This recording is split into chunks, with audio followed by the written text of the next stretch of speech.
Hi friends, എല്ലാവർക്കും പുതിയൊരു വീഡിയോയിലേക്ക് സ്വാഗതം. തിരുമേനി പറയും, വരുണിനും കുടുംബത്തിനും ഇപ്പോൾ വളരെ നിർണായകമായ സമയമാണ്. അതുകൊണ്ട് പ്രധാനപ്പെട്ട ഒരു പൂജയാണിത്.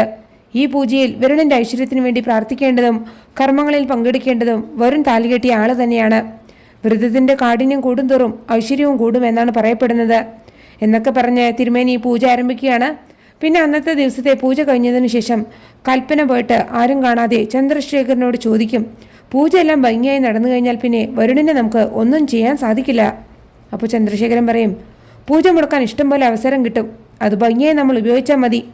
അതേസമയം ദേവനാരായണ മുത്തശ്ശിയോട് തിരിച്ചു പോകുന്ന കാര്യം പറയാണ് കേട്ടോ.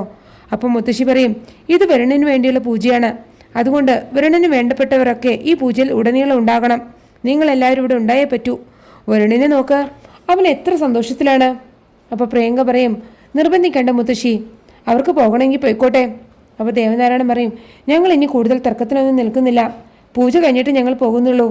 ഇത് കേൾക്കുമ്പോൾ വരുണിന് വലിയ സന്തോഷമാവാണ് കേട്ടോ. അപ്പോൾ വരുൺ പറയും, അത് മതി, എല്ലാവരും ഇവിടെ തന്നെ ഉണ്ടാകണം, അതെൻ്റെ ഒരു ആഗ്രഹമാണ്.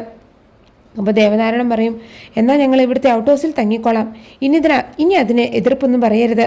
അപ്പോൾ മുത്തശ്ശി പറയും, എന്നാൽ ശരി, ഇനി വരുൺ താലി കെട്ടിയ പെണ്ണ് അനുഷ്ഠിക്കേണ്ട കർമ്മങ്ങൾ ഞാൻ പറഞ്ഞു തരാം എന്ന് പറഞ്ഞിട്ട് മുത്തശ്ശി എല്ലാം പറഞ്ഞു കൊടുക്കുകയാണ്. മുത്തശ്ശി പറഞ്ഞ വ്രതവും നിരാഹാരവും ഒക്കെ കേൾക്കുമ്പോൾ പ്രിയങ്ക ചോദിക്കും, ഇതൊക്കെ കൂടെ ഞാൻ എങ്ങനെ ചെയ്യാനാണ്? അപ്പോൾ കൽപ്പന പറയും, നിനക്ക് ചെയ്യാൻ പറ്റില്ലെങ്കിലേ നീ പറ,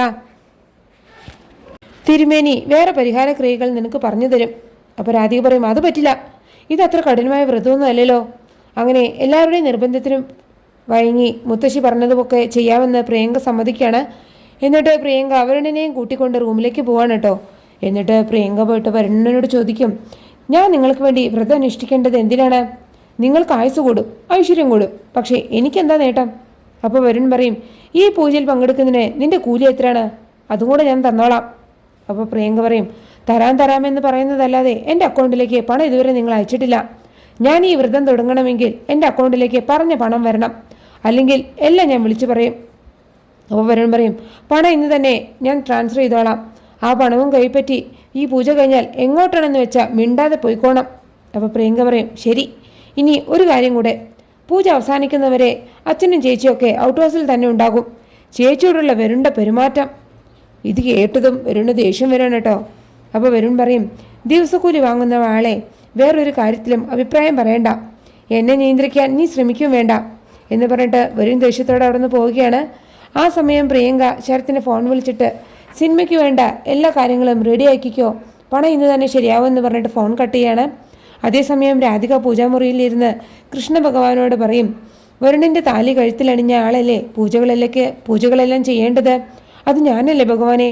അപ്പോൾ എല്ലാം ചെയ്യേണ്ടത് ഈ ഞാനല്ലേ? എനിക്ക് പകരം പ്രിയങ്ക ഇരുന്നതുകൊണ്ട് വരുണിൻ്റെ ആപത്ത് ഒഴിയില്ലല്ലോ, ഞാനാണോ ഇത് ചെയ്യേണ്ടത്? ഇത് പറഞ്ഞു തീരും മുമ്പ് ഒരു തുളസിയില കൃഷ്ണൻ ഭഗവാന്റെ മാലയിൽ നിന്ന് താലത്തിലേക്ക് വീഴാണ് കേട്ടോ. അത് കണ്ട രാധിക അത് ഭഗവാന്റെ തീരുമാനമാണെന്ന് വിശ്വസിച്ച് പൂജയും വ്രതവും വരുണിന് വേണ്ടി ചെയ്യാൻ രാധിക തീരുമാനിക്കുകയാണ്. പിന്നെ രാത്രി ഭക്ഷണം കഴിക്കാൻ വിളിക്കാൻ വന്ന യശോദയെ രാധിക ഓരോന്നൊക്കെ പറഞ്ഞ് തിരിച്ച് പറഞ്ഞുവിടുകയാണ് കേട്ടോ. എന്നിട്ട് മനസ്സിൽ പറയും, ഒരിക്കൽ എടുക്കുകയാണെന്ന് പറഞ്ഞാൽ ആരും ഇതിന് സമ്മതിക്കില്ല, പക്ഷേ എനിക്കത് പൂർത്തിയാക്കണം. ഇത് വരുണിന് വേണ്ടിയാണ്, വരുണിന് ഒരു ആപത്തും വരുത്താതെ കാക്കണേ ഭഗവാനെ എന്ന് പറഞ്ഞ് പ്രാർത്ഥനയോടെ നിൽക്കുന്ന രാധിയെ കാണിച്ചുകൊണ്ടാണ് ആ എപ്പിസോഡ് അവസാനിക്കുന്നത്. നിങ്ങൾക്ക് എൻ്റെ റിവ്യൂ ഇഷ്ടമായാൽ മറക്കാതെ എല്ലാവരും ലൈക്കും സബ്സ്ക്രൈബും തന്ന് എന്നെ സപ്പോർട്ട് ചെയ്യണേ പ്ലീസ്.